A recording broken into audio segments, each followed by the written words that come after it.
Uno de los retos con respecto a la palabra de Dios es de que, y no solamente, esto que estoy por decir no solamente se aplica a la Biblia, se aplica a todo lo que leemos, a todo lo que escuchamos, en fin, es el hacer el esfuerzo de entender lo que la fuente de información está diciendo a través de sus lentes, a través de su contexto, a través de su intención. Y eso lo menciono porque específicamente en la Biblia, siendo un libro de antaño, siendo un libro no solamente inspirado, pero también preservado por el Dios, que es el autor, el Espíritu de Dios es el autor de este libro, tenemos que hacer el esfuerzo, y digo esfuerzo porque no nos sale naturalito el considerar, el contexto de dónde viene la información que estamos obteniendo.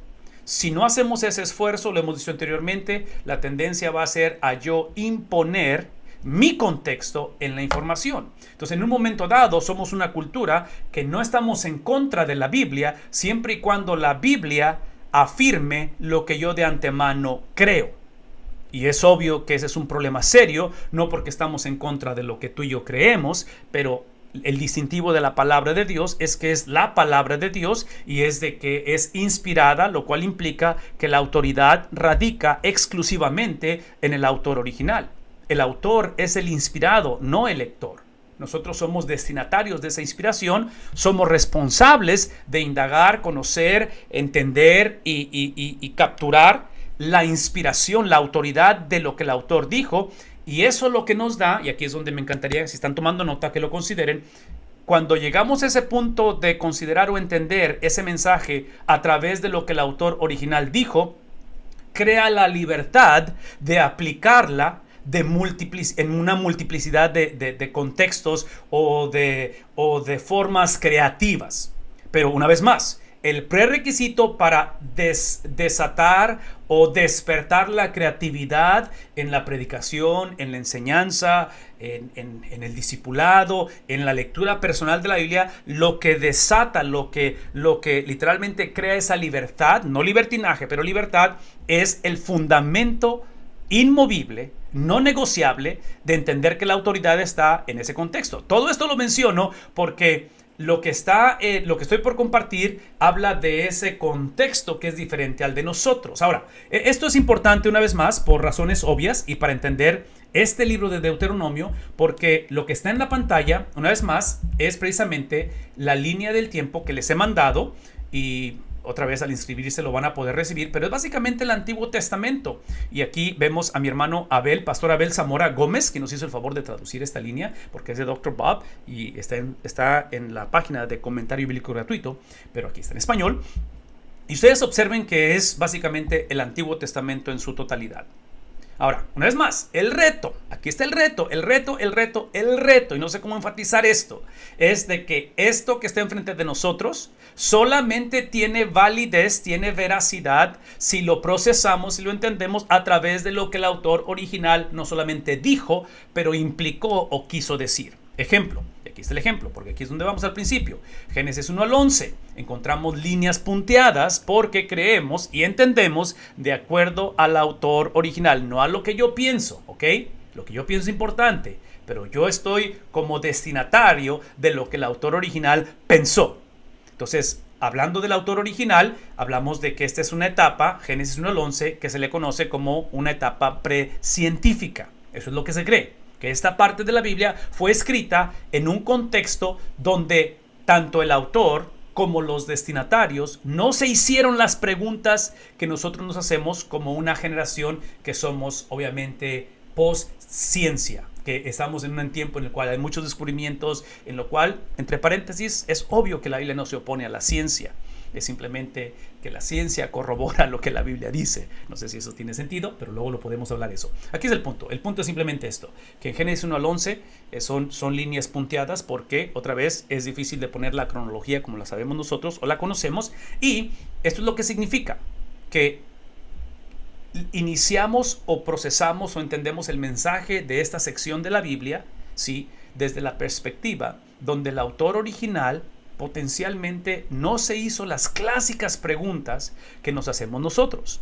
¿Qué tipo de preguntas hacemos nosotros cuando leemos una narrativa histórica o en este caso eventos, sucesos trascendentales como es la creación, la caída del hombre, el diluvio, la torre de Babel, típicamente nos preguntamos esto. Esto es lo que preguntamos hoy en día. ¿Cuándo sucedió y cómo sucedió? Eso es lo que nos preguntamos. Preguntas legítimas, nada malo con esas preguntas. Pero una vez más, como lector, en el siglo XXI, en el 2021, en medio de una pandemia, mis preguntas son legítimas y las podemos hablar. El problema con mis preguntas es que yo no soy inspirado.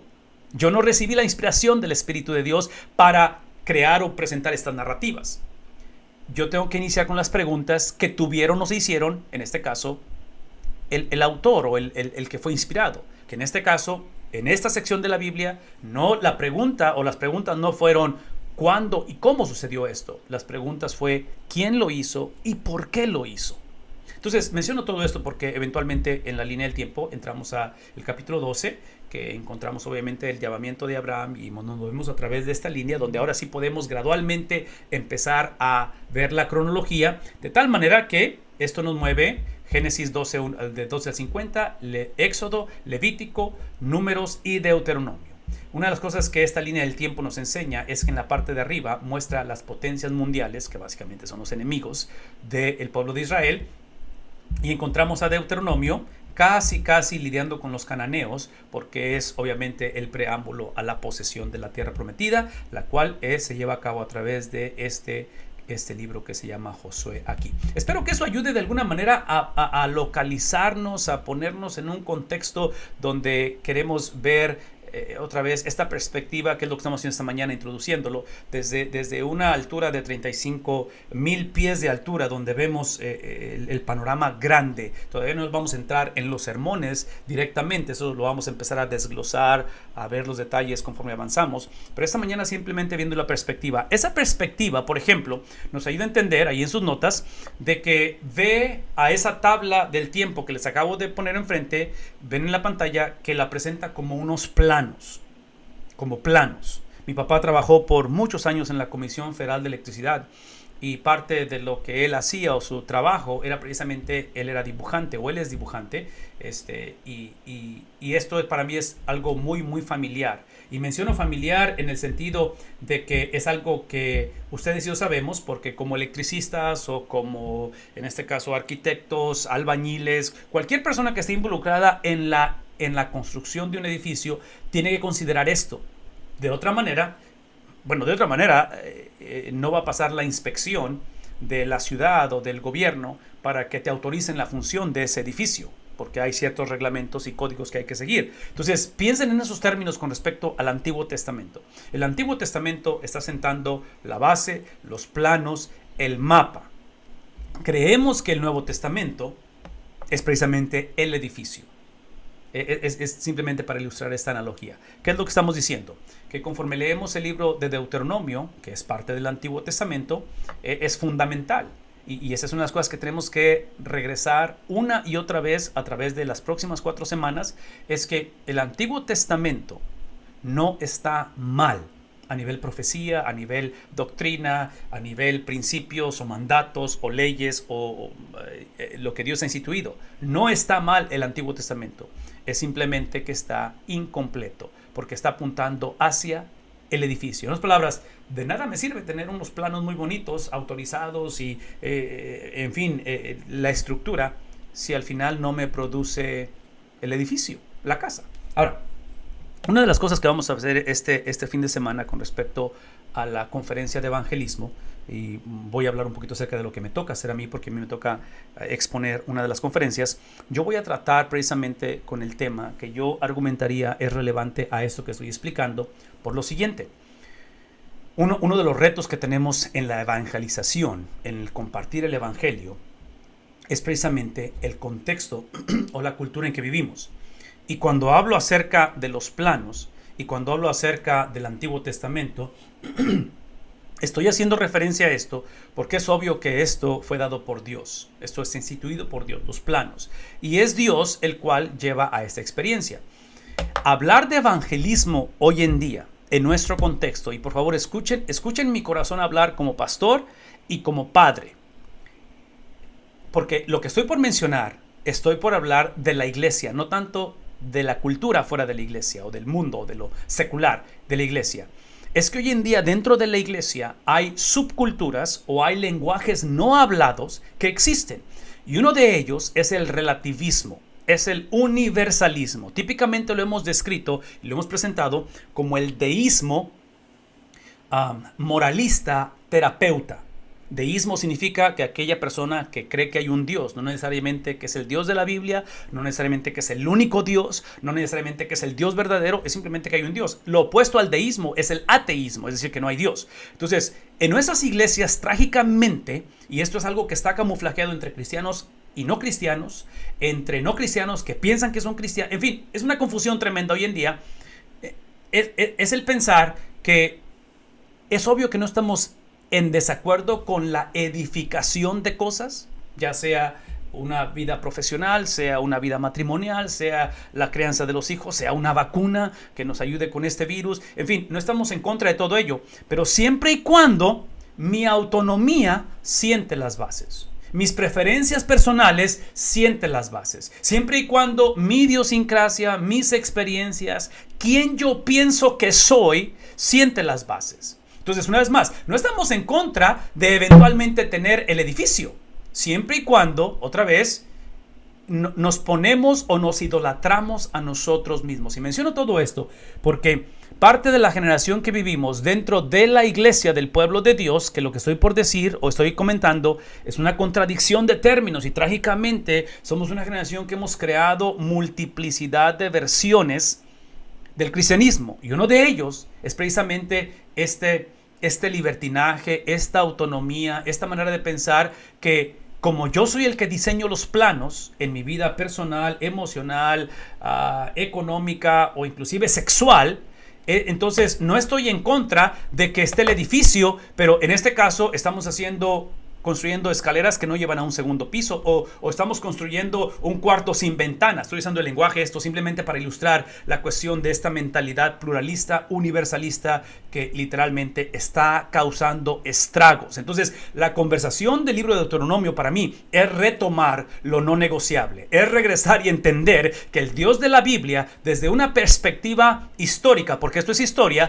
usando a un catalítico, a un líder como nunca antes, que es Moisés, y ahorita vamos a hablar más de Moisés más adelante, está haciendo una perspectiva retrospectiva, está viendo desde un espejo, ¿sí? Hacia atrás, y estamos afirmando que miles de años después, en medio de una pandemia en el siglo XXI, esto sigue siendo la verdad. Este fin de semana hablaremos acerca de esto, porque hablaremos de cómo navegar precisamente esa subcultura de la iglesia que trágicamente está afectando esto que estamos hablando con respecto al evangelismo. Al final de esto, hermanos, ¿están tomando nota? Es que la persona de Cristo, que es la cristología, el estudio o la doctrina de Cristo, como su misiología, que es todo lo que Cristo hizo, ambos emanan del Antiguo Testamento. No sé si eso lo vean como relevancia, pero si la meta de la salvación, si evangelismo es compartir la cristología, por favor escuchen, porque el fin de semana lo vamos a ampliar esto. Evangelismo no es sociología. Evangelismo no es el cambio de comunidades, no es el cambio de gobiernos. Eso es lo que produce el evangelio.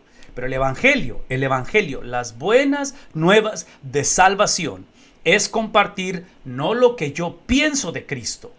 Eso no es el evangelio. El evangelio es compartir lo que Cristo piensa de Cristo. Y menciono esto porque es precisamente Cristo y el estudio de Cristo o la doctrina de Cristo, que una vez más es lo que Cristo dijo de sí mismo, combinado con lo que Cristo hizo por 33 años, cuando combinas las palabras y las acciones de Cristo, ¿sí? Eso es el evangelio, ¿sí? Cuando combinas, cuando lo casamos, cuando vemos la preeminencia de la persona de Cristo y vemos que esto es lo que causa y a lo que nos lleva a la salvación. Hablamos de términos de ser posicionados y poseer la salvación, justificación y santificación, ¿sí? A menos que entendamos eso, no estamos compartiendo el evangelio. Ahora, todo eso, una vez más, emana del Antiguo Testamento. ¿Cómo lo sé eso? Porque el Antiguo Testamento es la Biblia de Cristo. Entonces, no hay vuelta de hoja, ¿verdad? El Nuevo Testamento apenas se está escribiendo. Sí, este es un término que surgió a través de un estudio sociológico que hizo uno de los líderes en la sociología acá en Estados Unidos, y no tengo la fecha, pero es reciente, en la última década o algo así, de una de las universidades, cristiano, esta persona se apellida Smith, y él, haciendo este estudio, hizo una encuesta a nivel nación de Estados Unidos, y específicamente en la generación joven, hablando de lo que vienen siendo los millennials, la generación Z, que son los que le siguen los millennials, y lo que descubrió es precisamente eso, que en nuestras iglesias existe una generación que lo que creemos, que entre paréntesis, cuando hablamos de jóvenes, estamos hablando que son el reflejo de ¿quién? Pues de nosotros, ¿no es cierto? Porque nosotros los discipulamos, porque no discipulado es discipulado, ¿verdad? Alguien tiene que escribir eso. No discipulado es discipulado. El discipulado es inevitable, es como la adoración es inevitable, es simplemente a quién vamos a adorar. En fin, el punto es que este término de deísmo, moralista, terapeuta, es lo que él concluyó, porque después de ese estudio con la generación joven, porque otra vez es una generación que cree que hay un Dios, pero ese Dios existe para mi beneplácito, es como un genio de la lámpara, lo cual implica, esa es la implicación cuando pensamos en deísmo, en lugar de cristianismo, en lugar de el Dios de la Biblia, es de que el Dios de la Biblia, y Deuteronomio lo va a describir, es un Dios santo, es temible, es un Dios en el cual, sí, Él es amor, pero ejerce ira. Entonces, crear un deísmo es simplemente crear un genio de la lámpara que, si existe, es para mi beneplácito. Entonces, que más vale que no me pase nada. Eso explica por qué mucha gente hoy en día ha dejado de creer o ha dejado la iglesia, porque cuando atravesaron el valle de sombra y de muerte, la idea preconcebida es que si hubiera Dios no hubiera pasado esto.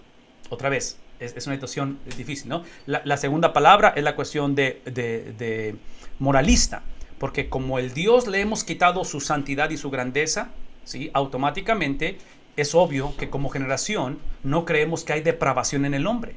Creemos que por naturaleza el hombre es bueno y que merecemos ir al cielo si es que hay un cielo. Entonces, automáticamente, malos, estás hablando de tal vez Hitler, Mussolini, Osama Bin Laden, o sea, esos son los malos, ¿verdad? No, a la luz de la Biblia, Romanos nos dice claramente que hay depravación, y la depravación está basada como punto de referencia en el carácter de Dios. Pero como ya quitamos a Dios su carácter, porque solamente creemos en un deísmo, ¿sí? Entonces, automáticamente lo que necesitamos es una generación de moralismo. Entonces, mientras no te pongas tatuajes, no te pongas arete y llegues al matrimonio virgen, la tienes hecha. Eso no es cierto. Eso no es cierto. Por cuanto todos hemos pecado, literalmente merecemos condenación eterna, independientemente cuál sea nuestra conducta.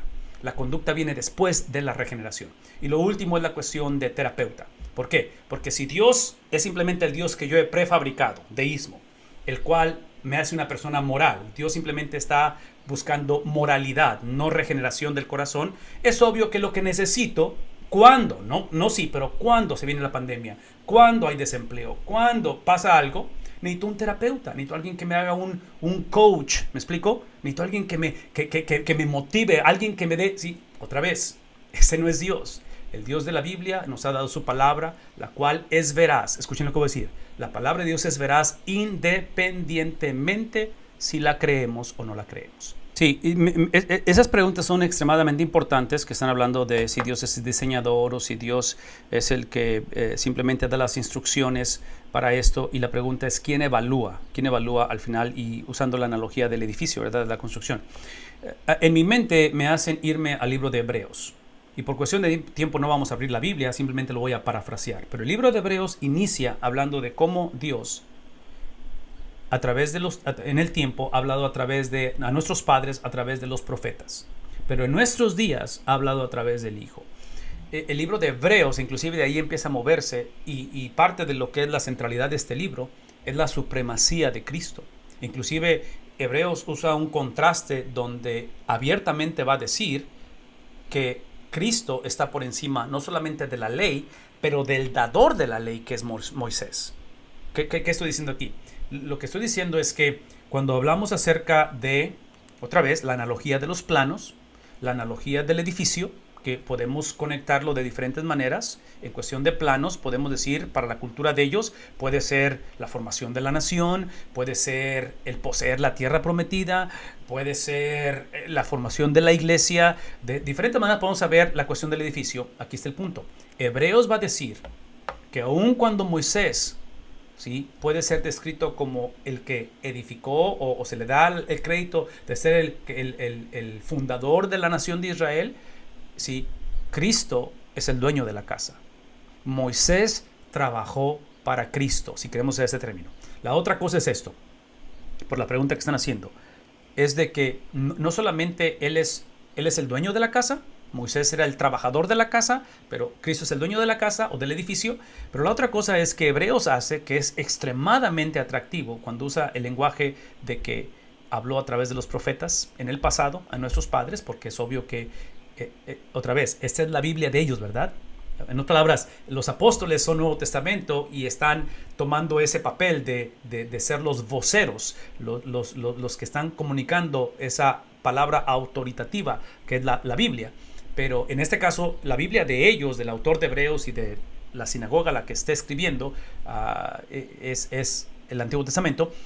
El punto aquí es de que Cristo, entendemos que Él obviamente va a llevar a cabo la función tanto de profeta, como de sacerdote, como de rey. Pero Hebreos dice esto. Esta es la palabra que dice Hebreos y esta es la parte que para mí es extremadamente importante. Ahora nos ha hablado a través de un miembro de familia.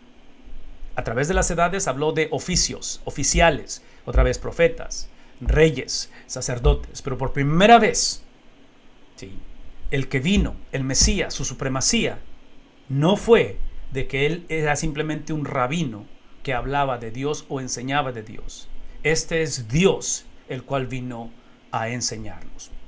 Lo último que quiero mencionar es esto, y nos movemos con lo que sigue. Y pastor, vamos a dejar preguntas para la siguiente sesión, porque necesito avanzar.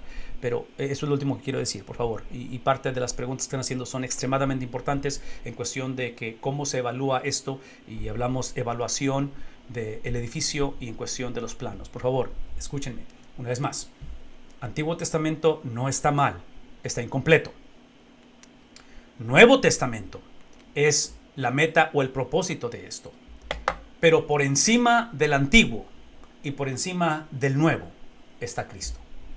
Su supremacía es por encima de las mismas escrituras. Entonces, ¿cómo evaluar si esto se formó, el matrimonio, el gobierno, la ciencia, el entretenimiento, la sexualidad? ¿Cómo evaluar si lo que estamos edificando es algo que honra a Dios? Hay una razón por qué Cristo no nació un jueves de una semana y el siguiente día viernes Él fue a una cruz y el domingo resucitó. Hay una razón. En otras palabras, si Cristo se aparece, simplemente se aparece en este mundo ese jueves, o como bebé, o se aparece como un hombre ya de 33 años, no importa, se aparece y de un día para otro Él aparece, muere y resucita, todos vamos al infierno. Porque entendemos que importante que es todo lo que Él dijo de sí mismo, donde Él se declara siendo Dios mismo, siendo el Mesías prometido, donde Él, basado en lo que Él dijo, Él estaba destinado a un madero. Él sabía que es la su misión. Por favor, escuchen esto. Esto yo argumentaría que solamente produce en el hombre inocencia, perdón de pecados, que es necesario. Pero esto es lo que produce justicia, porque esto es lo que hace. Esto representa sus 33 años de existencia de ministerio, su perfección, y escuchen esto, su perfección basado en la obediencia ¿a qué cosa? Tanto al Antiguo como al Nuevo Testamento. Y digo Nuevo Testamento, pero él es, obviamente se está escribiendo apenas, ¿verdad? Pero es su sumisión a la ley. Él es el cumplimiento de ello. Entonces, ese cumplimiento de la ley, esa obediencia perfecta a la ley, es sumisión. Entonces, esto que está aquí, esta es la voluntad de Dios. Es desplegada a través de un carpintero que vivió, y aquí está el punto, esa voluntad de Dios combinada con su sacrificio de ese fin de semana, 33 años de existencia, 33 años de vida en este mundo de sumisión, de obediencia perfecta, combinado con el sacrificio, y estamos a unas cuantas semanas de la Semana Mayor, de su sacrificio expiatorio. Esta combinación, esto es lo que hace que mi pecado sea imputado, acreditado a Él. Por lo tanto, esto me dice que ese viernes Cristo padeció y sufrió lo que él merecía en el sentido de legalidad. No lo merecía porque él no era culpable, pero él absorbió mi culpabilidad. La muerte de Cristo no fue injusta, fue justa desde la perspectiva legal, porque él literalmente intercambió lugar conmigo, ¿verdad? Esa es la razón por qué somos libres de pecado. Esa es la razón por qué esta mañana, si tú eres un seguidor de Jesús, tú y yo pecamos porque queremos, no porque tenemos. Una persona sin Cristo tiene una obligación legal de pecar. El cristiano simplemente peca porque quiere. Y estoy hablando de esa transacción legal en la cual Él toma nuestro lugar en la cruz. Pero el domingo en la mañana, basado en su misión, en su estilo de vida, en cómo Él vivió perfectamente 33 años en obediencia a la ley, que es el carácter de Dios, que es la palabra de Dios, que es la habilidad de creer que su palabra es creíble. Eso es lo que hace que el domingo, esa perfección de 33 años, es lo que hace que el domingo Él salga de la tumba. Y lo hermoso del evangelio, hablando de evangelización, de evangelismo, es precisamente que esa perfección, esa victoria, esa misión ha sido transferida a nosotros. De tal manera que hoy en día, literalmente, estamos posicionados en la perfección de Cristo. ¿Qué implica ello? 4 cosas que he mencionado y las voy a mencionar una vez más. Eso es lo que implica todo esto. Están escribiendo. La primera es de que legalmente somos inocentes. Legalmente somos inocentes. No estoy diciendo que nos sentimos inocentes. Estoy hablando de legalidad, ¿verdad? De legalidad. Número 2. Legalmente Dios nos ve, por todo lo que acabo de explicar, nos ve como alguien que nunca ha pecado. Porque como Él me transfirió, él no solamente me perdonó, Él me transfirió su perfección, ¿sí? Cuando hablo de que me ve como si nunca hubiera pecado, me lleva a la tercera, que esta es probablemente la más atractiva en mi manera de ver, es de que en el día final, la ley, que es lo que estamos viendo en Deuteronomio, la reintroducción de la ley, es lo que va a ser el punto diferencial en juicio. Vamos a ser enjuiciados basado en la palabra de Dios. Cristo, como transfirió eso a nosotros, ¿sí? Número 1, legalmente inocentes. Número 2, legalmente como si nunca he pecado. Y número 3, es que legalmente ante el trono de Dios, basado en lo que estamos diciendo, es que el número 3 es que yo y tú hemos cumplido la Biblia, la ley, la hemos obedecido en perfección, por la perfección de obediencia de Cristo imputada y transferida.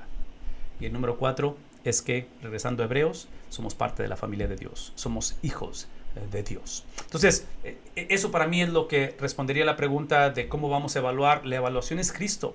Si mi teología, si mi estilo de vida, si mis decisiones, si mis pensamientos, si mis sentimientos, si mi cosmovisión no es la cosmovisión de Cristo, se le llama pecado. Hay que arrepentirnos. Esa es la realidad. Y hay que arrepentirnos no solamente porque Cristo es la meta, pero basado en lo que acabo de decir, es porque la cosmovisión, los sentimientos, los pensamientos, el vocabulario, el sentir de Cristo, esto necesitan escribirlo, ya habita en nosotros. Ya habita, eso es parte del proceso de salvación. Entonces es la combinación donde ya habita, pero hay que alcanzarlo. Esa perspectiva de ambas cosas, ¿verdad? Porque aquí es donde entra la perspectiva bíblica, donde presenta estas verdades como una paradoja, como contradicción de términos. O somos salvos, o estamos siendo salvos, o eventualmente seremos salvos. La respuesta es sí. Justificación, santificación y eventualmente, ¿qué es la última? Glorificación. Exacto. Ok, espero que eso ayude un poquito y traiga claridad y no sea más confuso de ello. Avancemos rápidamente. En Deuteronomio, básicamente, lo que estamos viendo en las notas es que es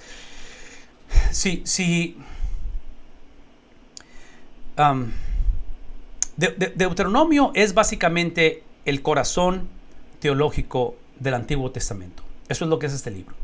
Es la médula en cuestión doctrinal.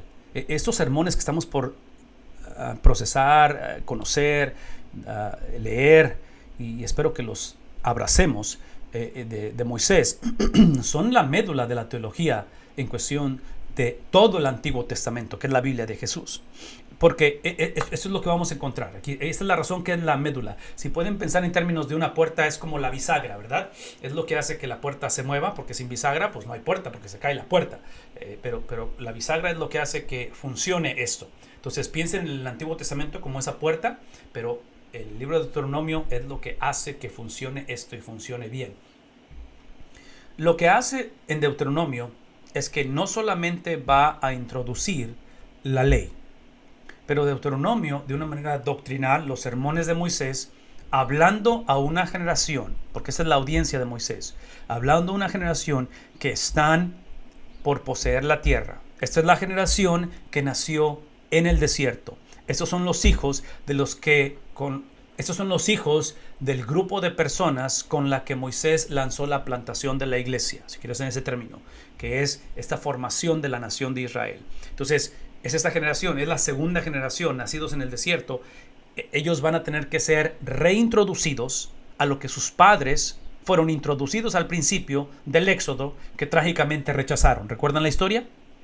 Es el problema, porque no entraron, porque la ley de Dios no es algo que el hombre viola, o el hombre quiebra o rompe, ¿sí? Es que la ley es quien quiebra o rompe al hombre. Sí, podemos pensar que somos la excepción a la regla y podemos pensar que no. Por eso dije hace un momento, hace rato dije que la veracidad, la soberanía de Cristo es tal independientemente si la creemos o no la creemos. Nuestra creencia es irrelevante ante la supremacía de Cristo, pero basado en Hebreos, como nos ha dado a un miembro de familia, es precisamente que para unirme a esta familia, porque antes yo era parte de la familia precisamente del diablo, o soy parte de la familia de los enemigos de Dios, ¿sí? Involucra tener la habilidad dada por Dios de creer que Él es creíble, que su ley es creíble. Porque ese fue el problema del pueblo de Dios en este tiempo y sigue siendo el problema hoy en día, que no creemos que esto es verdad. Es por eso que el deísmo moralista terapeuta es literalmente crear una caricatura de Dios y crear mi propia versión de Dios. Eso no va a funcionar, Entonces, otra vez, lo que hace este corazón teológico, este libro de Deuteronomio, que no solamente introduce la ley o reintroduce la ley a esta generación, que ellos no estuvieron presentes cuando se introdujo la ley por primera vez, pero es recordar que la ley tiene un propósito. Otra vez, porque la ley son los planos, el propósito es el edificio, ¿verdad? Entonces, en este caso, la misión de Dios, misiología, el estudio de la misión, la voluntad de Dios, es literalmente una persona. Son 33 años de perfección. La voluntad de Dios para la iglesia, la voluntad de Dios para el hombre, para el soltero, para el casado, para el anciano, para el niño, es un judío. Somos salvos para caminar en similitud a Cristo. Somos salvos. La misión de Dios es una persona. Él lo dijo en primera de Pedro, donde dice él: yo soy tu herencia incorruptible. Al final de la jornada, hablando Pedro a la iglesia de la dispersación, atravesando extremas dificultades, atravesando lo nunca antes pensado, Dios le está diciendo lo mismo que dice el salmista en el número 23, Salmo 23. Jehová es, ¿qué cosa? Es mi pastor. Y ya sea que esté en pastos verdes, en aguas calmadas, aguas de reposo, o ya sea que vaya por el valle de sombra de muerte, independientemente hacia dónde se mueva esto, lo que obtengo al final no es una mejor vida, no son mejores pastos, no son mejores aguas. Lo que obtengo al final es al pastor.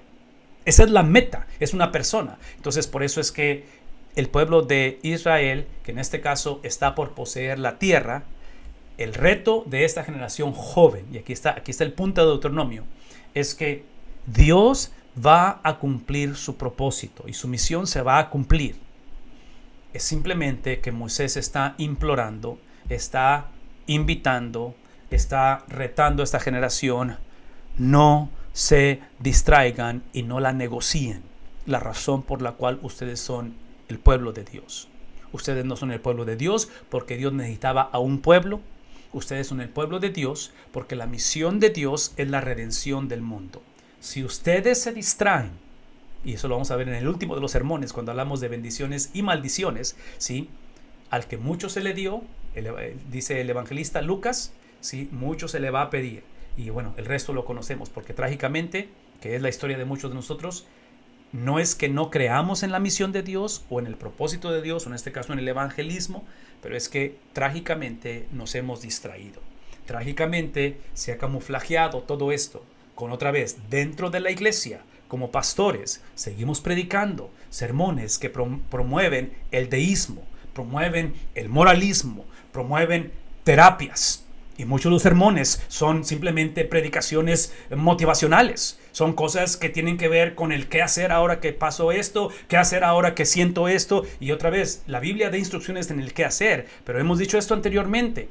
La obediencia, los mandatos, los imperativos están basados en indicativos. Lo que la iglesia o el pueblo de Dios hace está basado en lo que Dios hizo. No sé si eso está claro. Una vez más, lo que yo hago o debo de hacer está basado en lo que Dios hizo.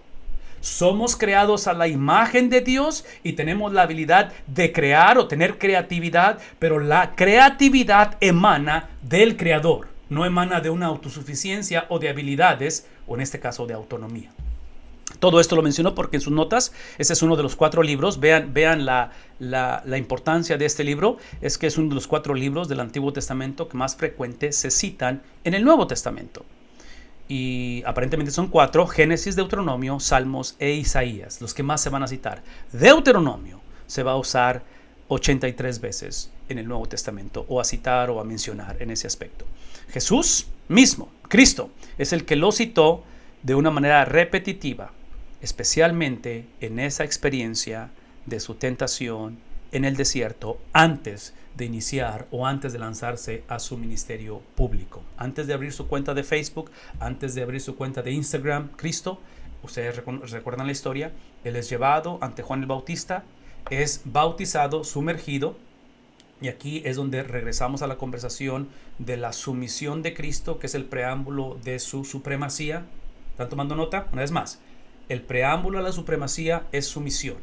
Una vez más, el preámbulo a ser el Señor o ser restaurado a su señorío cósmico por encima de todas las cosas, de acuerdo a Filipenses capítulo 2, es a través de una vida de servicio. La vida de servicio de Cristo está basado en esto, en la misión, de que la manera en que Dios iba a redimir o redime al mundo, y estamos en esta temporada por entrar a ello, es esa vida de servicio. Es Génesis capítulo 3, versículo 15, donde habla acerca de esa profecía mesiánica, que así como la simiente iba a aplastar la cabeza de la serpiente, aquí está el preámbulo, vida de servicio, sacrificio, iba a herir el calcañar de esa simiente.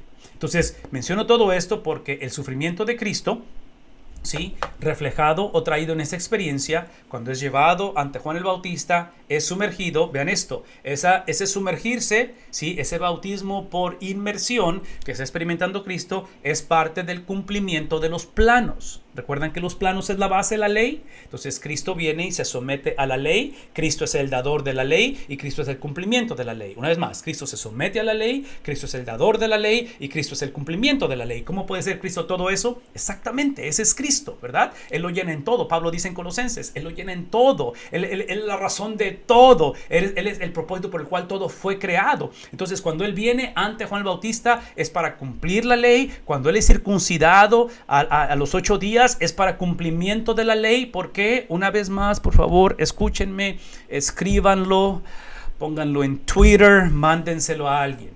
Porque todo ese cumplimiento de la ley que Cristo llevó como un joven judío, sometiéndose a la palabra hablada y escrita de su Padre Celestial, nos lo ha transferido a nosotros. Completamente inocentes o legalmente inocentes, legalmente como si nunca hemos pecado, legalmente hemos cumplido toda la ley y nada nos puede separar del amor de Dios basado en lo que Cristo hizo. Toda persona que cuestiona su salvación potencialmente está basándolo en lo que la persona está haciendo, quiere hacer o hizo. La salvación del hombre radica, emana, fundamentada exclusivamente en lo que Cristo hizo. Y en este caso, viene ante Juan el Bautista, bautizado, sale del agua. ¿Recuerdan la historia? La voz del cielo, audible, ¿qué dice? ¿Qué dice? Este es mi Hijo amado, en el cual encuentro complacencia. No es ironía, y aquí está la parte que me encantaría que escucharan.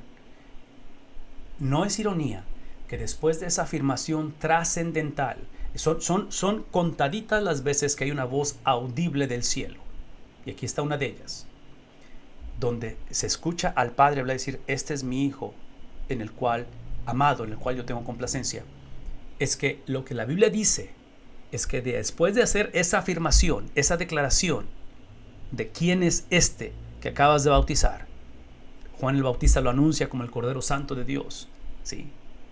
Es que es llevado por el mismo Espíritu, ¿a dónde? Al desierto.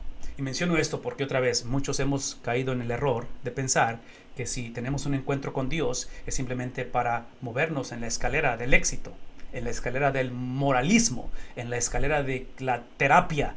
Y observen que en este caso, basado en los propósitos o en el plan de Dios, es en este momento trascendental de la declaración, del bautismo, de su iniciación en este ministerio terrenal a la edad de 30 años, es llevado al desierto.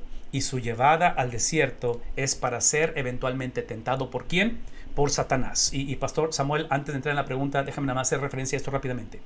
Esta es la referencia de Deuteronomio, que aquí en los pasajes en blanco está la referencia del encuentro con Satanás y lo que va a hacer Cristo para contrarrestar el ataque de Satanás. Y otra vez, por favor, iglesia, escuchemos este mensaje. Para contrarrestar los ataques de Satanás, ¿sí? Después de este súper encontronazo con Dios de la declaración, la manera en que vas a contrarrestar a Satanás es teniendo la habilidad dada por Dios de creerle a Dios. Esa es la manera. Esa es la victoria. La victoria es que cuando atravesemos los problemas más severos, la victoria no es que los problemas se van a disipar. La victoria no es que la vacuna va a funcionar. La victoria, todo eso oramos y esperamos que sucede. Pero la victoria es que cuando estamos tocando fondo y emocionalmente, financieramente, relacionalmente, la cosa no se ve que va a cambiar, victoria es tener la habilidad dada por Dios de no depender de las circunstancias. Y Cristo es lo que está haciendo, porque Cristo está respondiendo ¿con qué cosa? Con lo que Dios estableció a través de su palabra. ¿Sí vemos la importancia de Deuteronomio? Extremadamente importante. Pregunta tiene que ver con el dispensacionalismo del Antiguo Testamento. Otra vez, el propósito de nuestras clases no es que estemos todos de acuerdo, ¿verdad? Ese no es el propósito. Aquí no es de que todos, aquí el propósito de la clase, de la predicación, de la enseñanza de la Biblia, es de que mutuamente nos hagamos la pregunta unos a otros, ¿de dónde sacaste eso? O sea, suena bien, suena bíblico, o a lo mejor no suena bíblico, pero ¿de dónde lo sacaste? Trágicamente, como personas, como familias, como cristianos, a veces no nos damos a la tarea de indagar y simplemente recibimos lo que se nos da. Entonces, esta pregunta del dispensacionalismo, pues definitivamente es una pregunta controversial, porque ese es un tema que ha dividido a la iglesia a través de las edades y definitivamente lo puedo ampliar más adelante con tiempo. Solamente voy a hacer algunas referencias porque en mi opinión personal, y otra vez puedo dar las referencias bíblicas y es responsabilidad de ustedes, e inclusive voy a hacer esto, les voy a mandar por correo electrónico mis notas del dispensacionalismo, que son las de Dr. Bob, en el sentido de que las he acomodado en PowerPoint. Pero aquí está la razón porque no creo que el dispensacionalismo es correcto. Y Deuteronomio lo va a afirmar esto. Esta generación que está por entrar a la tierra prometida lo va a ilustrar. La generación de sus padres lo va a ilustrar. Recuerdan que acabamos de decir, y esta es una idea, este es uno de los conceptos generales del dispensacionalismo, que en mi opinión no funcionan.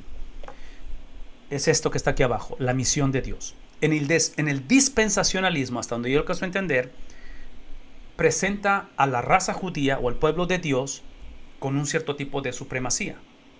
y mi entendimiento de la Biblia en su totalidad, porque otra vez Antiguo Testamento a través del Nuevo Testamento, lo entendemos, lo procesamos, ¿verdad? Interpretamos el Antiguo a través del Nuevo e interpretamos la Biblia a través de ¿quién? A través de Cristo. Entonces, yo no creo que la Biblia presente a los judíos, o en este caso a la iglesia, como una raza suprema. Yo creo que lo que hace especial a los judíos es lo que hizo especial a Abraham. ¿Qué hizo especial a Abraham? Lo único que hizo especial a Abraham fue precisamente el Dios que lo eligió. Pero Abraham no calificaba para ser el padre de la fe. Abraham no calificaba para ser el fundador o el padre de la nación. E inclusive Moisés, en palabras, la razón que tú eres salvo, ok, déjenme regresar a la película. El prerequisito para que tú seas salvo es precisamente reconocer que no calificas para ser salvo. Porque si tú piensas que calificas para ser salvo, eso sería deísmo, moralista, terapeuta. Es literalmente quitarle a Dios su santidad.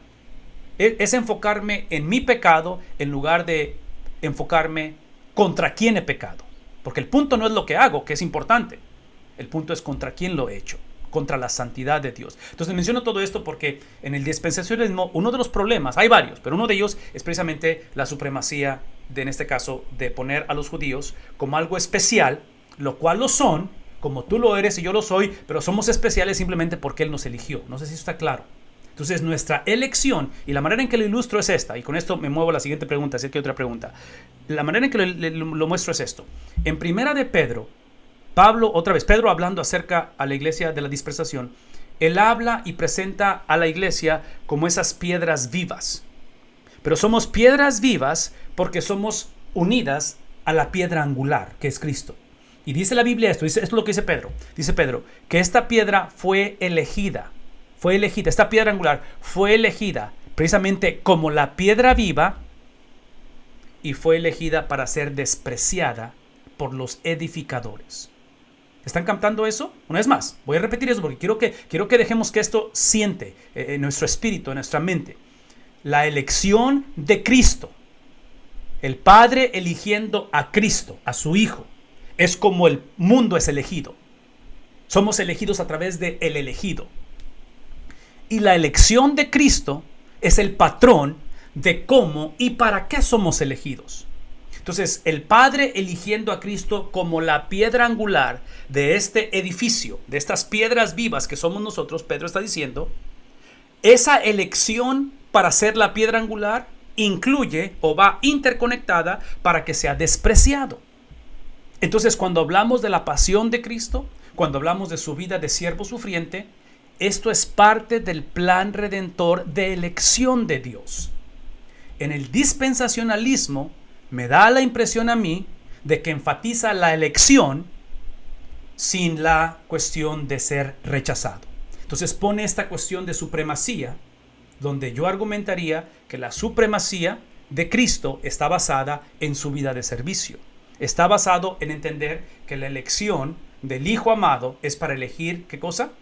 A otros. Entonces ahí es donde yo diría, porque casi suena como evangelio de la prosperidad, que si vienes a Cristo es para que evites el rechazo. Y yo diría, no, el apóstol Pedro va a invertir estas cartas, que la segunda de Pedro es donde se va a intensificar la persecución, donde el punto de Pedro es este, ¿sí?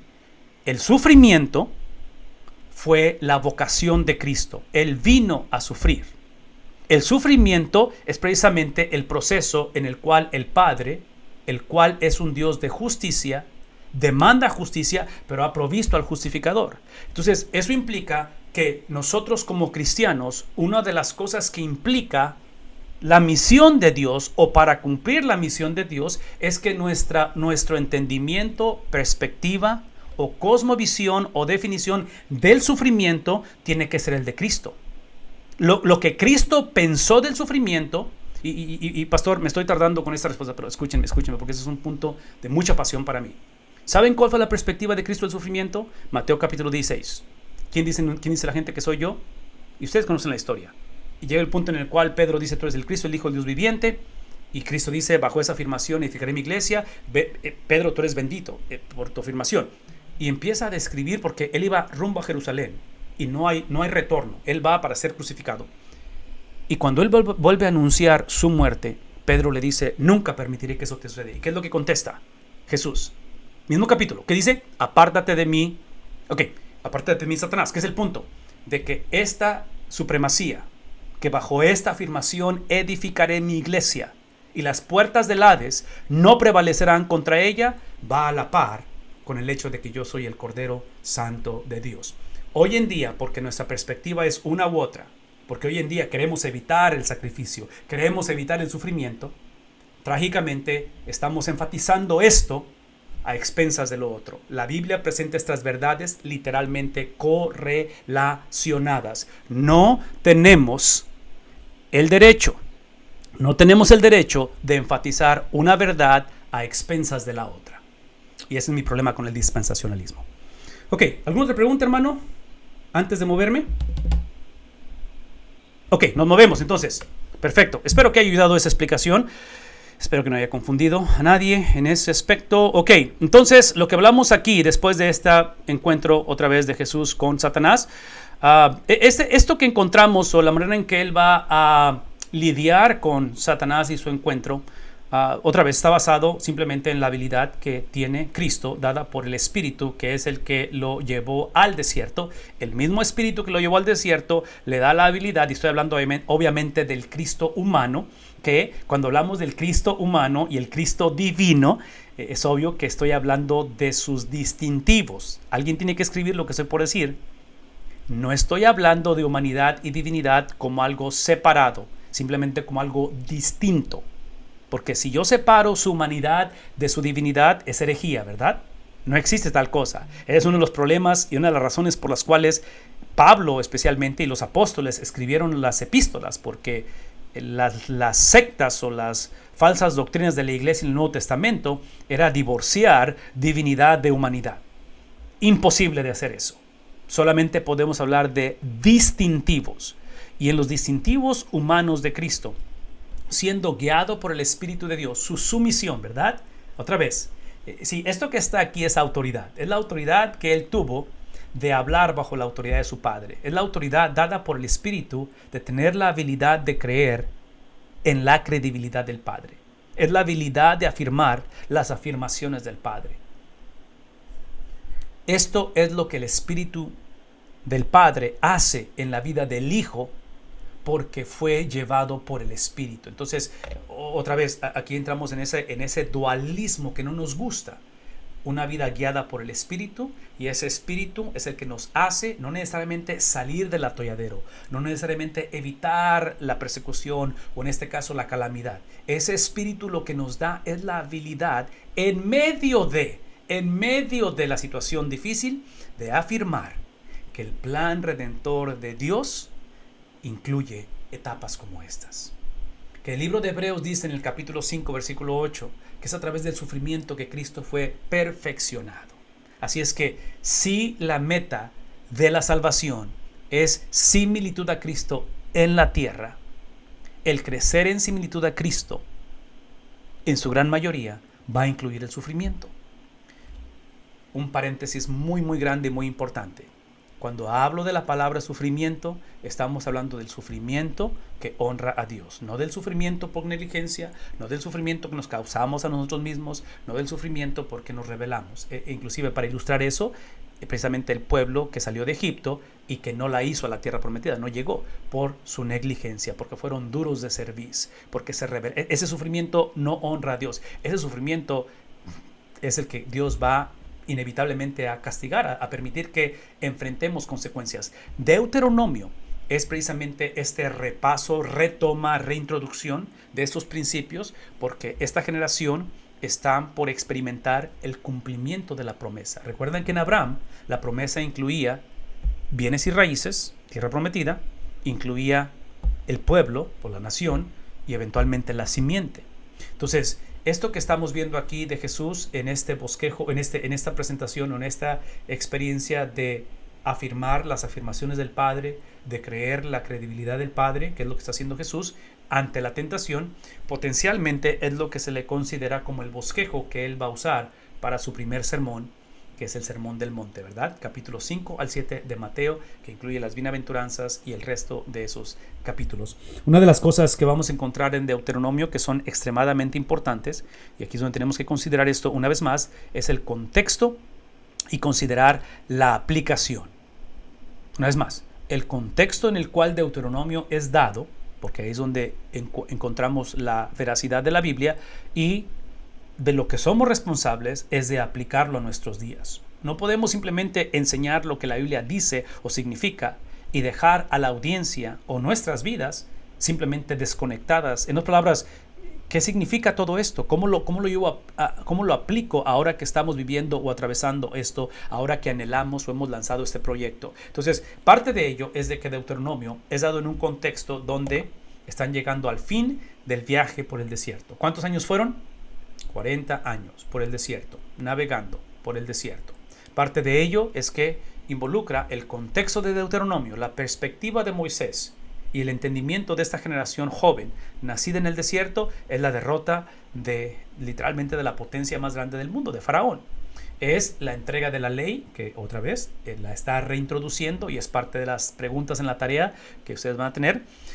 El contexto es la rebeldía trágicamente del pueblo en contra de Dios, lo cual produce, históricamente se cree, esto simplemente son cosas que los historiadores dicen, por el número de gente que salió de Egipto y que trágicamente esa rebeldía fue al principio del proceso. ¿Sí?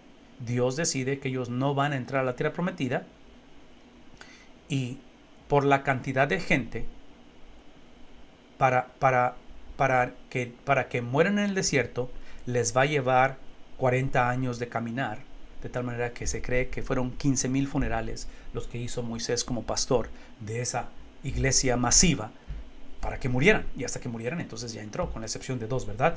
A Josué y Caleb. Encontramos aquí en Deuteronomio que es la interpretación teológica de este siervo de Dios. Deuteronomio es Moisés discipulando a esta nación para que discipulen a las naciones. Una vez más, Deuteronomio, porque él está enfrente de una nación, es una nación joven, es una nación que acaba de nacer, es una nación que literalmente en esos 40 años previos de navegar y de estar dando vueltas en el desierto, en esos 40 años, bajo el liderazgo de este pastor llamado Moisés, que es un gran hombre de Dios y se le reconoce su liderazgo, él lo que hizo por 40 años, él estableció los sistemas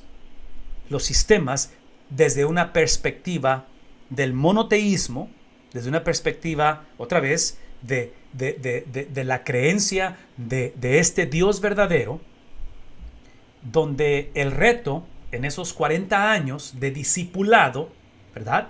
40 años de discipular y formar esos sistemas, acuérdense que, y aquí está la importancia de lo que está aquí abajo que estoy por explicar, es que esta generación que son los hijos de los que salieron venían de 400 años de politeísmo, porque vivieron en una cultura con una diversidad de dioses. Entonces, en medio de todo esto, este historial que trajeron con ellos al desierto, que irónicamente, y digo irónicamente, pero ahora nos reímos, pero en ese tiempo no estaban riendo, que lo primero que hicieron cuando Moisés, al principio del Éxodo, cuando Moisés sube a recibir la ley, ¿qué es lo que hacen? Guiados por el pastor asociado de jóvenes, no sé qué era Aarón de ahí, del hermano de Moisés, pero hacen un becerro, hacen lo que hicieron por 400 años, es lo que sabían hacer. En este caso, después de ver las manifestaciones, después de ver los milagros, los prodigios, que es la salida, ver el último de ellos, que es otra vez, ¿verdad? Esos marcos de la puerta con la sangre puesta ahí, el ángel de la muerte. Después de ver y atestiguar todo eso, aún así, escogen regresar, escuchen lo que voy a decir, escogen, y lo que estoy por decir, estoy estirando esta verdad y a lo mejor estoy saliéndome de lo que es el contexto bíblico, pero para mí es importante y lo voy a decir como quiera, tengo el micrófono, espero que no se desconecten, pero lo que hicieron con respecto a la adoración de ese becerro es que literalmente fueron a la palabra de Dios o a la voz de Dios iniciando con sus necesidades primero.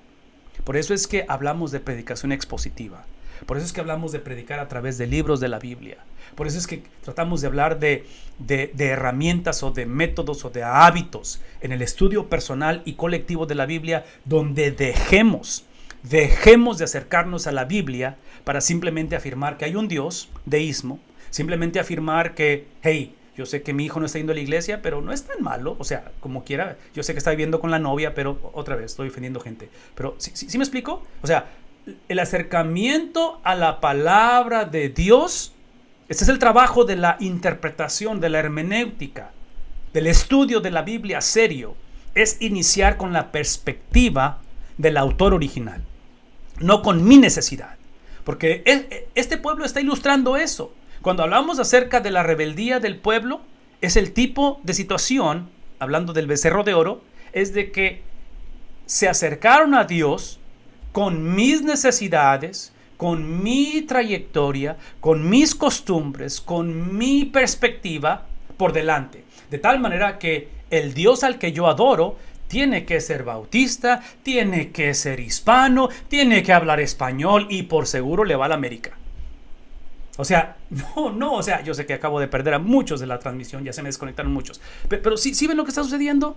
O sea, ese es el problema con la predicación de hoy en día, con la enseñanza, con la manera de acercarnos a la Biblia. Que queremos que el Dios de la Biblia se ajuste a nosotros. El argumento que yo tengo en contra del ateísmo, tengo muchos argumentos, pero uno de ellos, ese es uno de los argumentos que definitivamente para mí descartan la posibilidad del ateísmo.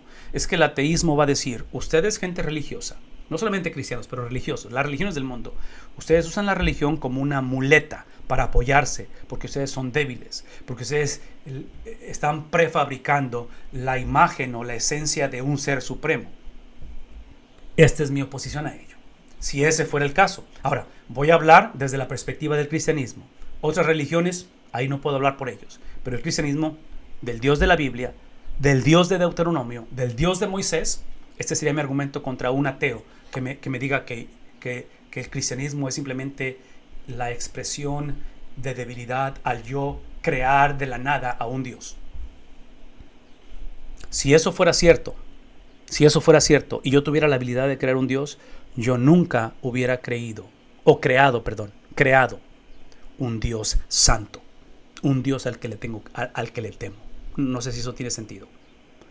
Si yo tuviera la habilidad de formar un Dios, yo formaría un Dios otra vez que simplemente fuera mi compadre, el que me ayuda, el que me da terapias, el que me aconseja. Pero es en eso el Dios de la Biblia. El Dios de la Biblia es un Dios todopoderoso, es santo, es omnipotente.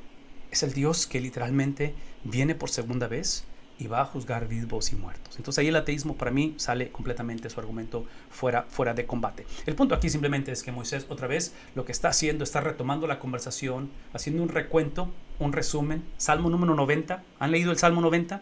Es Moisés reintroduciendo, se cree que ese salmo fue escrito por él precisamente en este tiempo donde ya está él al final de su jornada, después de 40 años como príncipe de Egipto, 40 años como pastor de ovejas, como fugitivo de la ley, y los últimos 40 años pastoreando la iglesia más difícil en la historia de la humanidad.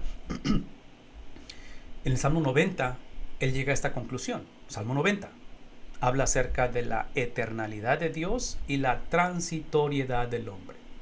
Excelente contexto para reconocer quiénes somos. De tal manera que, hablando de esta generación joven, habla acerca, es la interpretación teológica de 40 años en el desierto, 40 años como pastor y 40 años como el príncipe de Egipto. Y en esos sermones de Deuteronomio, él está hablando no tanto de lo que ustedes como generación joven tienen que hacer cuando entren. Cuando ustedes entren en la tierra prometida, hay cosas que hay que hacer y más vale que las hagan. Pero la base de lo que ustedes tienen que hacer tiene que estar basada en lo que Dios, ¿qué cosa? Hizo. Ese es el punto, ese es evangelismo, esa es la salvación del hombre. Momentos que estamos viviendo hoy en día, con toda esta incertidumbre, con todos estos retos que estamos viviendo. El apóstol Pedro hablando a la iglesia de la dispersación. El apóstol Pablo hablando a los Gálatas, hablando a los Filipenses, hablando a cada una de esas iglesias. Moisés hablando al pueblo de Israel. Todo mensaje, escúchenme por favor, todo sermón, toda enseñanza, todo estudio devocional de la Biblia no puede seguir iniciando con lo que tenemos o debemos de hacer. Como padres de 3 jóvenes, nosotros, nuestra oración ha sido que importante que ellos hagan lo correcto. Necesitamos una generación de jóvenes que sepan articular y sepan abrazar y construir sus acciones en lo que Él ha hecho. Porque lo que Él ha hecho, una vez más, especialmente hablando de la persona de Cristo, ha sido, ¿qué cosa? Transferido, imputado, ¿sí? Lo que Dios ha hecho, lo que Cristo ha hecho a través de las edades, es la palabra de Dios, ha ejercido lo que dijo. Él cumplió lo que dijo. Él es hombre de palabra y eso ha sido imputado. Entonces, ahora que nuestros hijos están fuera de casa y toman sus propias decisiones y no estamos ahí para estar con ellos y todo eso, nuestra oración, esto es lo que creemos que es el evangelismo, es la habilidad de creer que ahora que enfrento esta decisión, ahora que tengo esta tentación, ahora que tengo este reto, lo base en lo que Él hizo, porque lo que Él hizo está edificado en lo que Él dijo, ¿verdad? Entonces, regresando a Cristo en el tiempo que está ante la tentación. Y eso, por favor, escúchenme, porque vamos a la siguiente sección de preguntas pronto.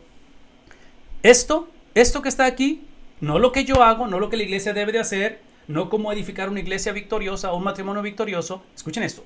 Lo que Dios ha hecho es lo que nos ayuda, lo que mantiene, lo que empuja, lo que motiva a que la vida de la iglesia, del hogar y del cristiano se sostenga o siga en unión con el llamado de Dios. El llamado de Dios es una persona. El llamado de Dios es Cristo. La manera en la cual Dios se ha revelado es a través de Cristo Jesús. Él es la revelación. Él es Dios mismo entre nosotros. Y menciono todo esto porque, una vez más, yo estoy convencido que hoy en día no estamos en contra de leer lo que Él dijo. No estamos en contra de lo que nos predique hoy en día. Hoy en día tenemos una generación que siempre anda buscando conectar con cosas espirituales que me ayuden. Y otra vez, qué bueno que tenemos cierta sed o cierta curiosidad a las cosas espirituales, pero véame tantito, ¿sí? Esto que estamos leyendo, la interpretación teológica de Moisés, la de tu pastor, la de los líderes de la iglesia, ¿sí? Tiene que ver como meta, no mis principios teológicos, no lo que yo creo de esto. Tiene que ver, ese es el propósito, es el llamado.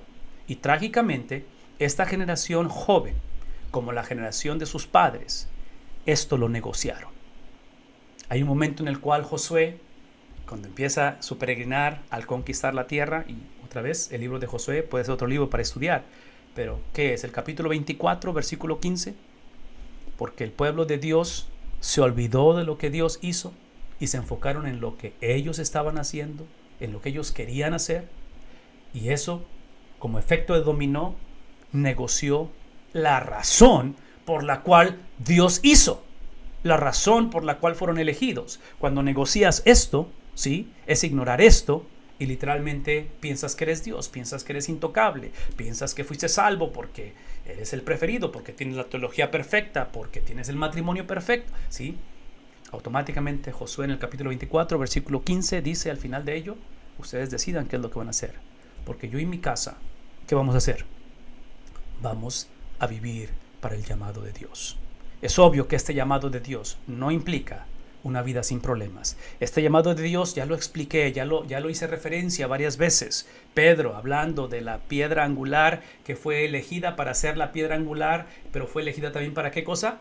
Para ser rechazado por los edificadores. Entonces, la pregunta es, ¿qué involucra? ¿Qué implica ese llamado de Dios?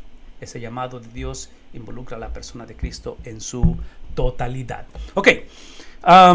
La última cosa que quiero mencionar antes de que mi hermano Samuel entre aquí es que es básicamente un informe de gobierno. Es lo que está haciendo Moisés con sus sermones. Está presentando esto, donde está otra vez reintroduciendo esta inspiración, la provisión de Dios y eventualmente que van a ser tentados para obedecer todo ello. Otra vez, este es un informe de gobierno y esto implica que es como un padre.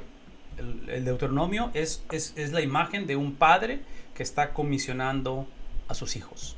es lo que está haciendo. Yo argumentaría que es como un abuelo, ¿no? Porque ya está avanzado de edad Moisés. Entonces, es esa experiencia donde somos recordados que el discipulado, evangelismo y discipulado, que cuando usamos esas palabras, recuerden que es como las dos caras de una moneda, ¿verdad? Evangelismo y discipulado. Son las dos caras de una moneda. Es una misma experiencia. Pero bueno, en este caso, esta comisión, ¿qué palabra quiero usar? Sí, es una consagración, es algo que está mandando o comisionando a esta generación. El reto, una vez más, el reto que Moisés va a encontrar después de haber discipulado a esta generación por 40 años, es que como están por poseer la tierra, y una característica de la tierra que están por poseer es muy similar a la tierra de donde salieron, que es Egipto.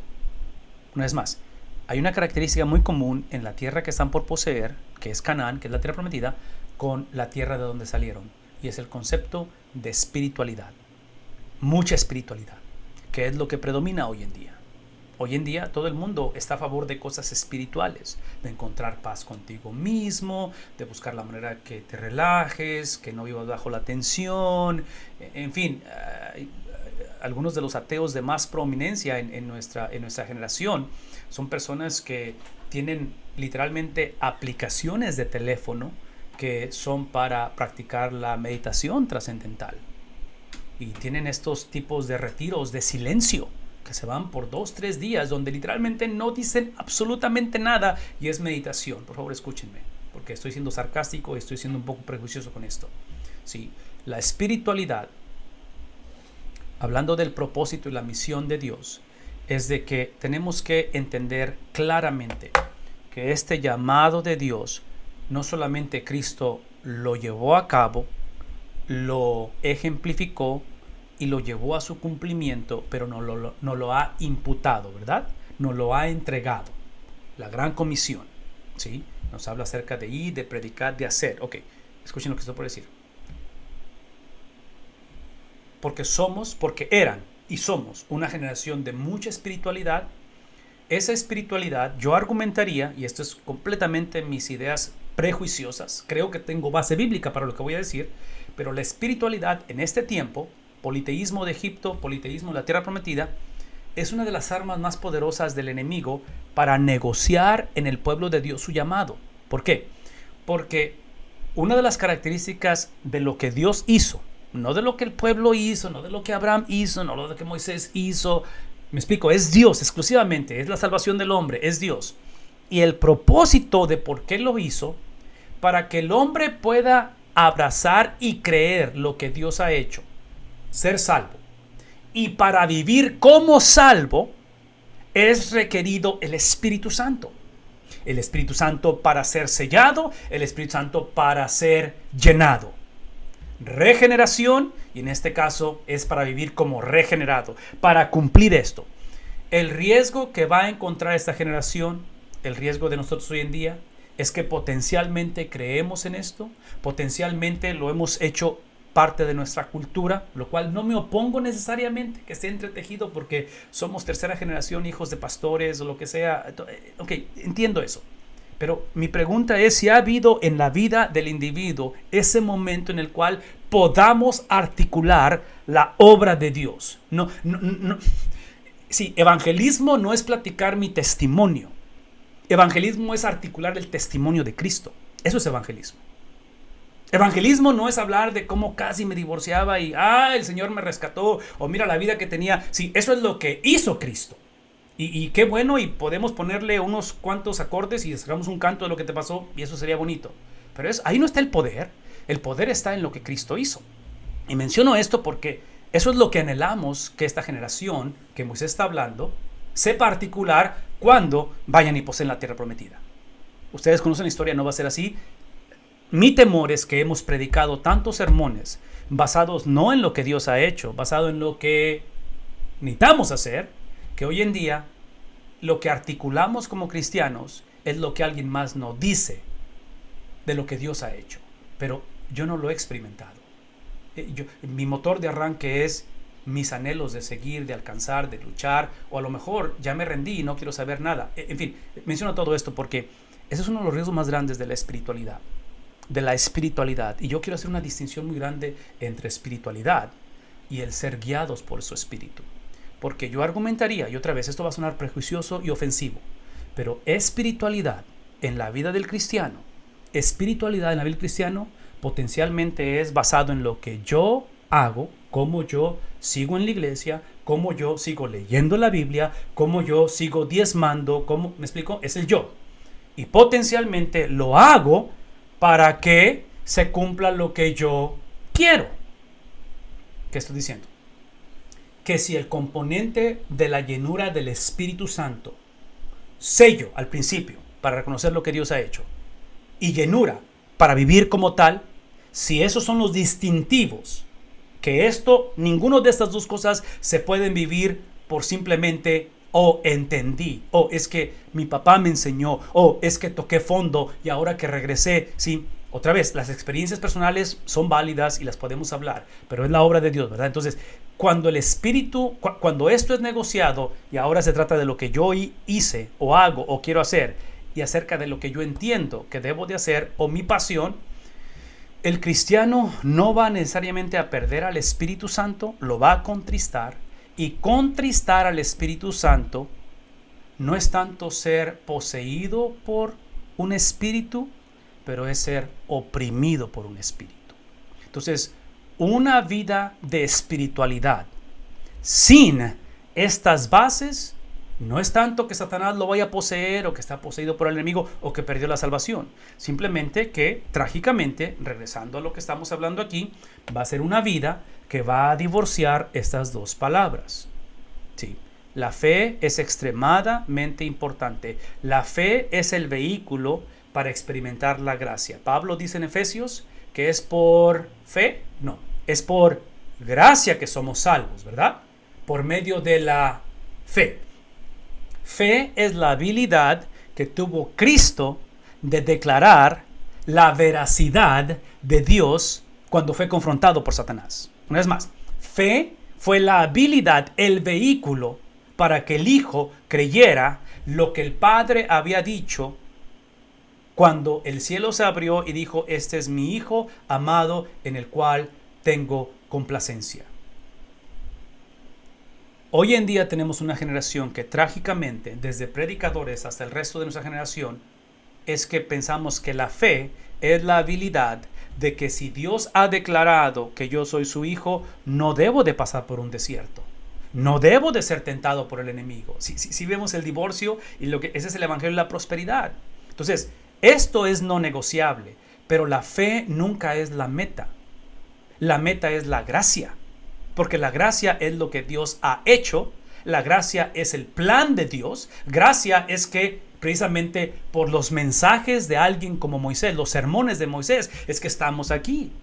Porque en medio de todo eso, Dios en su misericordia, esa gracia la despliega desde escoger a Abraham, para escogerlo en su vejez, en su esterilidad, para ver Génesis capítulo 15, cuando hace ese pacto con Abraham. Y en ese sueño que él tiene, Génesis capítulo 15, él derrama la sangre, hablando de Abraham que tiene que sacrificar, y gracia es literalmente que el quien camina a través de la sangre no es Abraham, no es Dios y Abraham. Génesis capítulo 15 dice que quien caminó a través del sacrificio, quien está pactando, no es Dios y Abraham, es Dios consigo mismo que involucra a Abraham. Entonces Abraham es el destinatario, es la salvación, ¿no es cierto? Lo único que yo contribuí a mi salvación, ¿saben qué fue? El pecado, mi pecado. Y traía bastante, mucho. Entonces, pensar en la gracia de Dios, sí, la fe es simplemente el vehículo a la gracia de Dios. El punto es la gracia de Dios.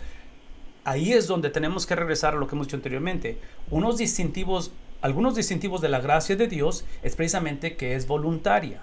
La gracia de Dios no se puede demandar. La gracia de Dios no se puede exigir.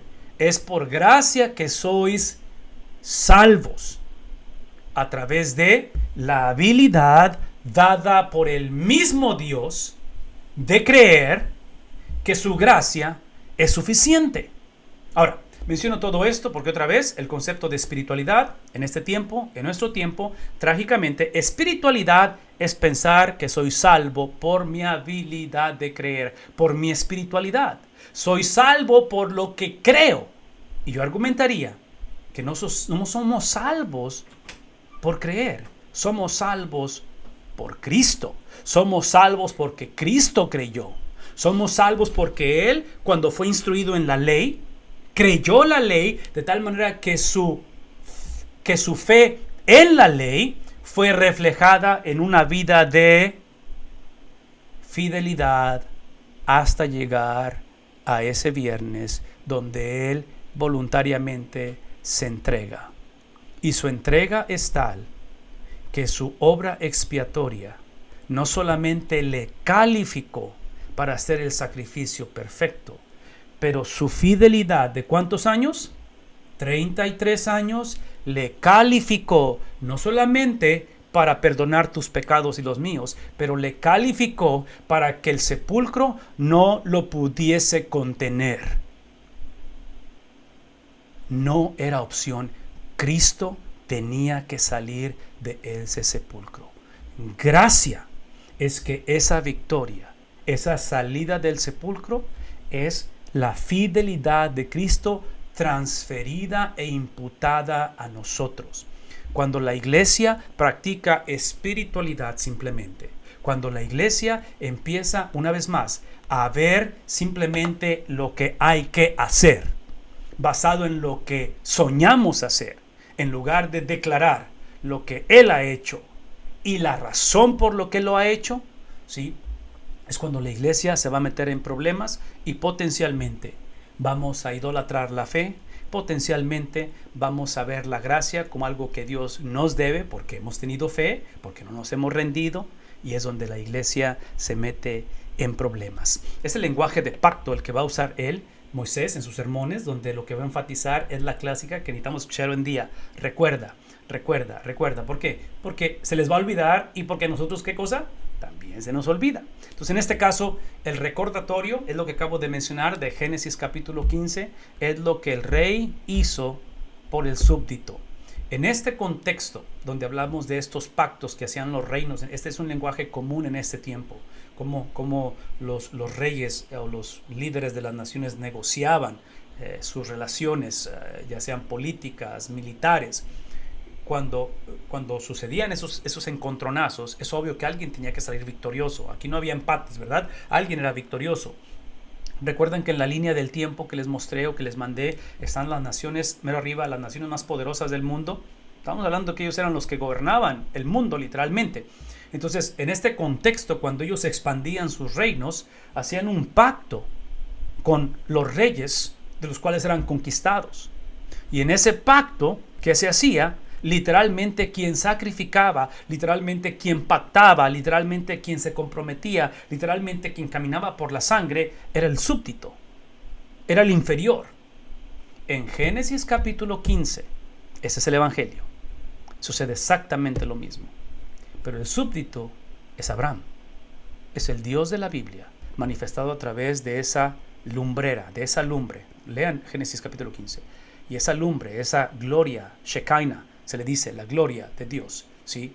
Es la que camina, es el rey tomando la posición del súbdito. Es el que se humilla a sí mismo para reconciliarnos a Él. Entonces, ahí es donde a mí me gustaría que pensáramos, que analizáramos este mensaje, que consideráramos lo que Moisés está haciendo, porque trágicamente, y otra vez, muchos de ustedes conocen la historia, les invito a que regresen y vean estos libros como Josué, como Jueces, y bueno, la monarquía unida y el resto de la historia. Acabamos de hacer el libro de Amós. Ese es el contexto de esos libros, ¿no? Es el contexto de lo que estamos aquí describiendo, y trágicamente esto es confuso, esto va a ser invertido y el resto lo conocemos. La pregunta no es por qué Moisés no entró a la tierra prometida. La pregunta es por qué esta generación entró a la tierra prometida. Nadie debió haber entrado a la tierra prometida. Nadie. Pero es por gracia que esta generación entra. Yo respondería a la pregunta de varias maneras. Una de ellas es por el plan de Dios. entraron a la tierra prometida no porque calificaban, entraron porque el plan de Dios se va a llevar a cabo. Él va a hacer su voluntad. Entonces es simplemente que Dios en su gracia y soberanía escoge esa generación que entre. Y otra vez, esas palabras nos incomodan, sobre todo como bautistas, porque las traducimos como si fuera un Dios caprichoso, un Dios arbitrario, un Dios que convenencieramente escoge unos a otros. Y otra vez, cuando pensamos así, y cuando decimos cómo el sí, cómo el no y cosas por el estilo, sin decirlo estamos diciendo que Dios a todos nos debe la tierra prometida. Y voy a decir una vez más, Dios nos debe, les debe absolutamente nada. Por eso Pablo dice otra vez en Efesios, por gracia sois salvos. Entonces, menciono esto porque otra vez, aquí el punto no es si por qué no entró Moisés, es por qué entraron estos. Esa es la pregunta. Entonces, para mí, la razón que entraron es por el plan redentor de Dios. Se iba a cumplir por una promesa que él hizo consigo mismo en Génesis capítulo 15. Que en el Antiguo Testamento la promesa se enfoca en bienes y raíces, es un pedazo de tierra, y en el Nuevo Testamento es la simiente, ¿verdad? Entonces, Dios es veraz a su palabra. La otra cosa, y aquí es donde entramos en esa combinación o en ese... ¿cuál es la palabra? No sé si es fusión o no sé cómo describirlo, pero mi amor por mis hijos es tanto. Mi amor por mis hijos, por mi esposa es tanto. Mi pasión por ellos, que si alguien trata de lastimarlos van a conocer mi ira. No es más. Mi amor por mis hijos es tanto que si alguien trata de lastimar a mis hijos o a mi esposa, van a conocer mi ira. ¿Todos conmigo? Traduzcan eso en la persona de Dios. Entonces, Dios es amor, pero ejerce ira. Dios es amor, pero ejerce ira. A nosotros no nos gusta hablar de esa manera porque pensamos que es uno u otro. O ama o va a traer juicio. Y la respuesta es sí. Y la respuesta es sí porque lo que el hombre necesita es un Dios justo. Vivimos en un mundo de tantas injusticias que anhelamos que llegue el tiempo en que se enderecen las veredas. Entonces eso implica que en el caso de Moisés, como fue el caso de su generación, no entraron precisamente por esa justicia de Dios. La Biblia dice en Lucas 2:52 que él crecía en sabiduría, en estatura y en gracia para con Dios y los hombres. Otra vez, cuidado con este lenguaje. Lo dije hace un momento. Cuando hablábamos de esas terminologías humanas divinas, solamente podemos hablarlas desde una perspectiva de distintivos, no de separación o de divorcio. Entonces, él tuvo que ejercer esa fe. Sí, una de las cosas que, y si no me recuerdo, creo que es Marcos 1:15, que habla acerca de cómo muy temprano, de madrugada todavía, de noche, él sale a orar. Entonces, lo que encontramos en Cristo es practicar sus disciplinas espirituales. Entonces, si Cristo lo hizo, o sea, es obvio que necesitamos hacerlo nosotros. Y es esa habilidad como hijo, como aquel que... Cristo es el tipo de persona, y esto es un principio que necesitamos, y otra vez, solteras, sobre todo solteras, papás de solteras, escuchen lo que voy a decir. Sí, las damas necesitan un hombre, un varón, que no es tanto que va a ser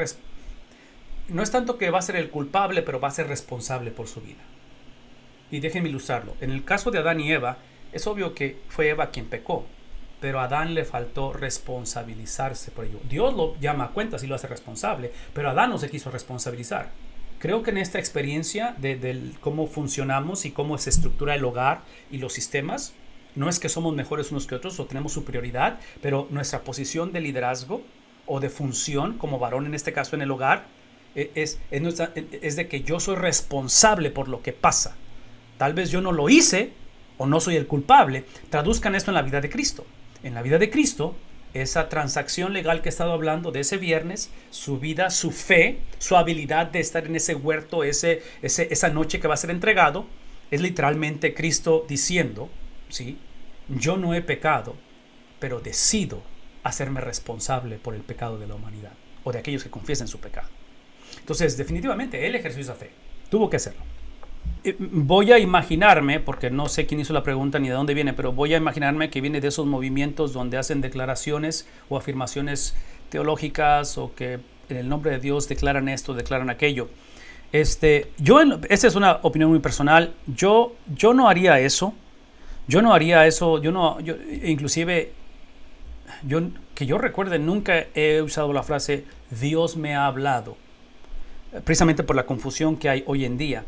Esa es una. La otra es de que nuestro trasfondo cultural, y aquí estamos hablando de cultura entre latinos, hispanos, mexicanos, centroamericanos y todo eso, nosotros somos el legado de un catolicismo que perpetuó y ha perpetuado, y es parte de la reforma, ese componente de jerarquías, de clero y laicos y cosas por el estilo, que los reformadores van a luchar contra ello. Entonces, tenemos que tener cuidado en no comunicar o hablar como líderes, como padres, como pastores, y de una manera camuflajeada, cuando decimos declaramos o Dios me habló, estamos creando otra vez esa división, esa situación donde para que ustedes escuchen realmente la Biblia, tienen que venir al culto. O sea, no, eso no es lo que enseña el Evangelio, ¿sí? Entonces, es lo único que yo, y de ahí en fuera, en cuestión de declaración y lo que tú declares, acabo de explicar por 2 horas básicamente cómo es que somos salvos y para qué somos salvos. Entonces, cualquier declaración que hagamos tiene que reflejar el propósito de lo cual Cristo vino.